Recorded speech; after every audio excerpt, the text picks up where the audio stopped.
Mwen enceinte. Ou enceinte? E sa? Awa ki ten nan men tou.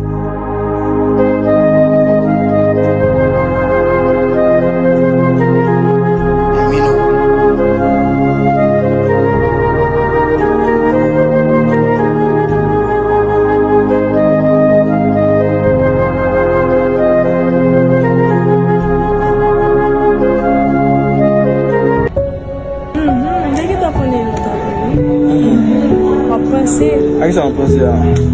Ye koutou kon bagay yo. Ki ba e sa? Surprise? Kou surprise? Ou ven la dey moun depi ou kou surprise? Tan mwen? E sa? Mwen enceinte. Enceinte? E sa? Awa ki ten nan men tou. E sa pou de bon mwen, sa mwen va vel? Kou mwen enceinte la? Mwen enceinte depi ki le? Ou fe a fo e pou pote l bon mwen enceinte? Mwen chè, fò wè se zande? Ski li ba jan apetele, mboto test mwen ba ou.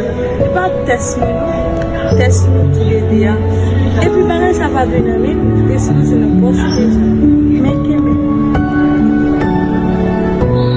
Sa dize la ou, seryo? Ave di, avèk lòt negyo, ou fè tout pa pou normal. Men kou rive sou mwen, ou ponsou ka fè bagay seryo. Se sa, non se pou mwen. Ma chè, chache pa pa petit toalon de men. Deplase gade, e siye, avè mwen ponsou ka fè bagay seryo.